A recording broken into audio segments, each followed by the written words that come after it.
Сәлеметсіңдер ме балалар?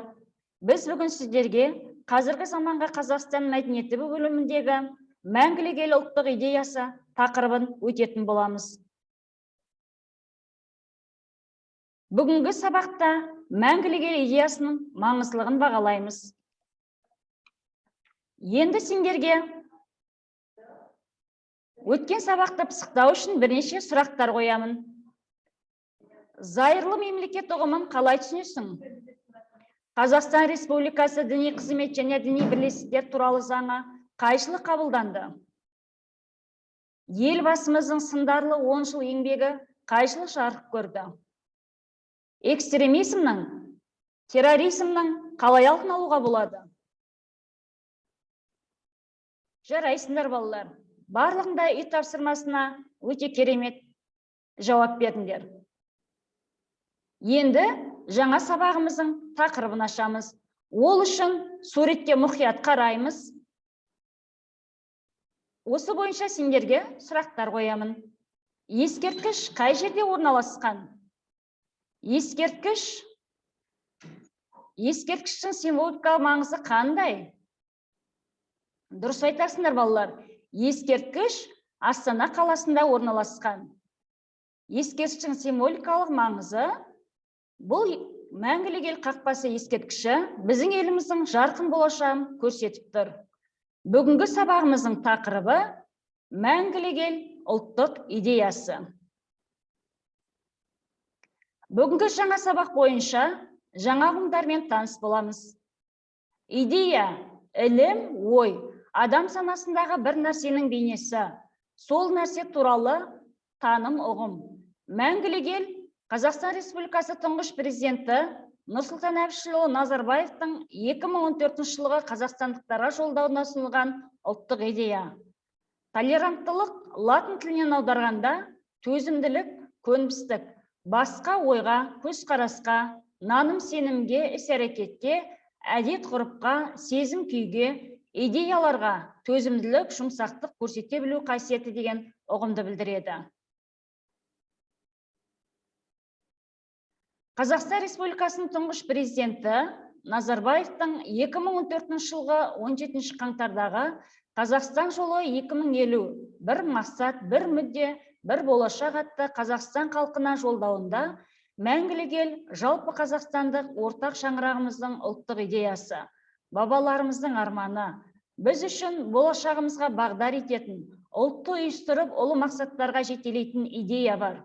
Ол мәңгілік ел идеясы деп атап көрсеткен.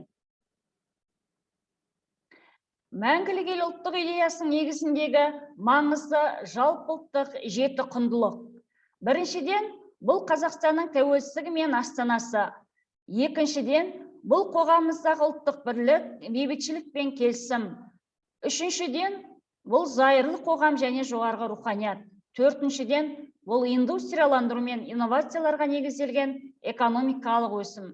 Бесіншіден, жалпыға ортақ еңбек қоғамы. Алтыншыдан, бұл тарихтың, мәдениет пен тілдің ортақтығы. Жетіншіден, бұл еліміздің ұлттық қауіпсіздігі, бүкіл әлемдік, өңірлік мәселелерді шешуге жаһандық тұрғыдан қатысу. Ұлттық құндылықтар арқасында біз әрдайым жеңіске жеттік. Бұл идея қазақ елінің ғасырлар бойы армандаған мақсаты, тәуелсіздік жылдарында уақыт сынынан өткен қазақстандық даму тәжірибесі. Мәңгілік ел идеясының маңызды жалпы ұлттық құндылықтарының тарихи маңызына тоқталамыз. Қазақстанның тәуелсіздігі және астанасы. Астана тәуелсіздіктің алғашқы сәтті жеңістерінің бірі. Барлық қазақстандықтардың патриоттық мақтанышы. Халық жұмылып тұрғызған Астана барлық өңір үшін дамуға күшті түрткі болды. Қазақстандық экономиканың локомотивіне айналды. Қоғамымыздағы ұлттық бірлік, бейбітшілік пен келісім, Қазақстандық қоғамдағы этносаралық келісім Конституцияда және басқа да заңдарда берік бекітілген. Қазақстан Республикасының ұлттық рәміздері 1992 жылы маусым айында қабылданды. 1995 жылы Қазақстан халықтарының ассамблеясы азаматтық бейбітшілік пен келісімнің бірегей институты жалпы қазақстандық бірлік негізі құрылды.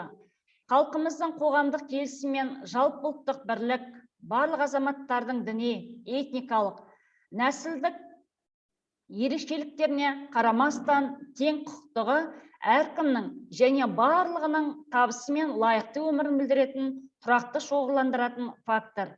Қазақстан Республикасының әр азаматының патриоттық борышы Қазақстан халықтарының достық пен келісім дәстүрін сақтап, ұлғайтып, ұрпақтан ұрпаққа қалдыру.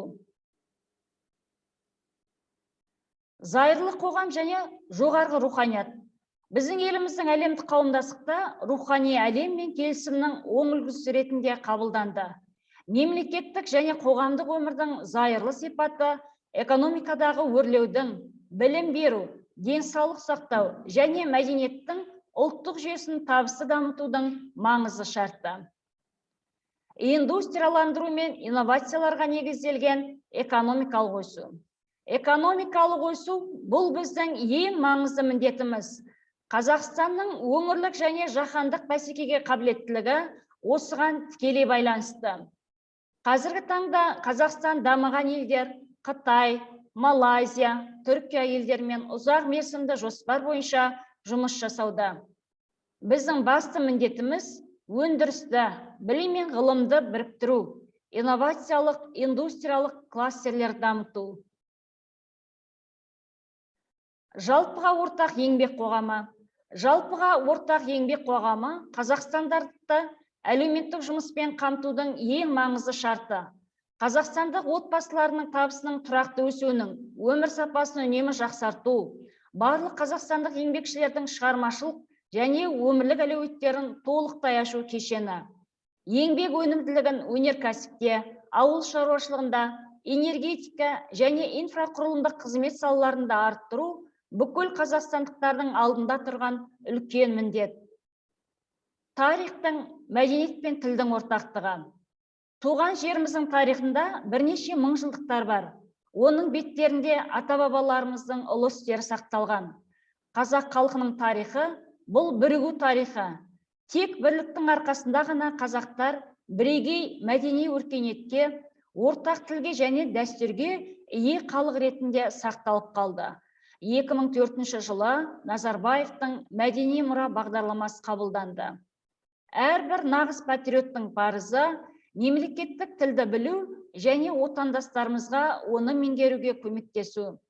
Сонымен қатар, Қазақстандағы барлық ұлттың тілдерін дамыту үшін жағдай жасау, үш тілділік қағидатын енгізу. Ұлттық қауіпсіздік және еліміздің бүкіл әлемдік өңірлік мәселелерді шешуге жаһандық тұрғыдан қатысуы.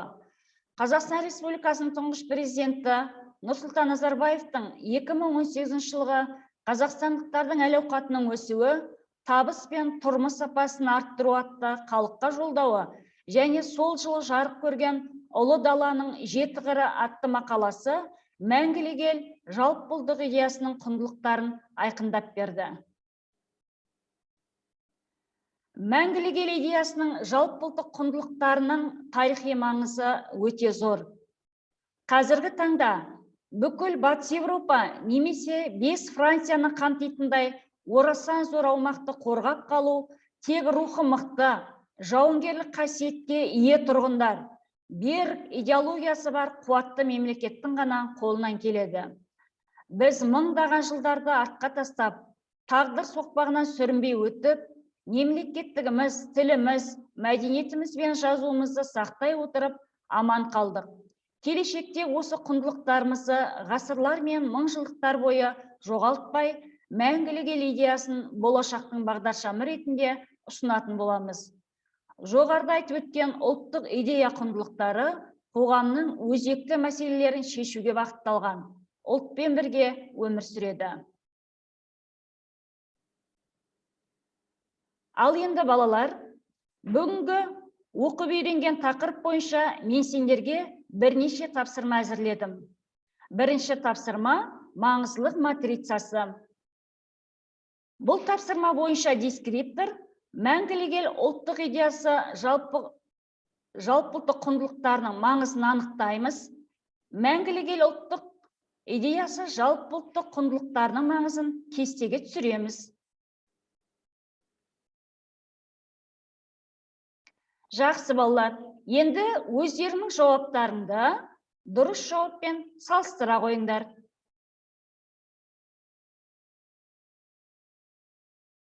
Жарайсыңдар балалар, барлықтарында жауаптарың дұрыс.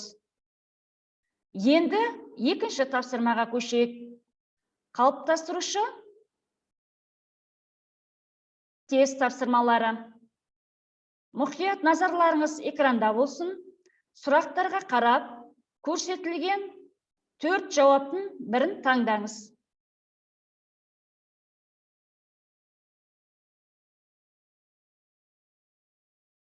Жақсы, енді жауаптарыңды дұрыс жауаптармен салыстырып көрейік.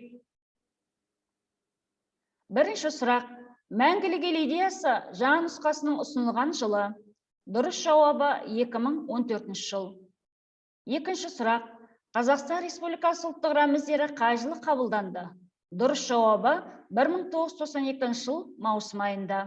Үшінші сұрақ: Қазақстан қандай табысты елдермен ұзақ мерзімді жоспар бойынша жұмыс жасауда? Дұрыс жауабы Қытай, Малайзия, Түркия. Төртінші сұрақ: мәдени мұра бағдарламасы қай жылы қабылданды? Дұрыс жауабы 2004 жыл. Мәңгілік ел ескерткіші қай жерде орналасқан? Дұрыс жауабы Астана қаласында. Балалар, енді өз жауаптарыңды дұрыс жауаптармен салыстырып, өз-өздеріңді бағалаңдар. Бүгінгі сабағымыз бойынша кері байланыс жасаймыз. Бүгінгі сабақтан алған әсерлеріңді қолдарындағы стикерге жазып, тиісті бағанға жабыстыра қойыңыз. Үйге тапсырма, шығармашылық тапсырма. Қазақстан мәңгілік ел тақырыбында 80-100 сөзден тұратын эссе жазу. Астындағы тірек сөздерді пайдалана отырып эссе жазу. Бүгінгі сабағымыз аяқталды. Назарларыңызға рахмет. Сау саламатта болыңыздар.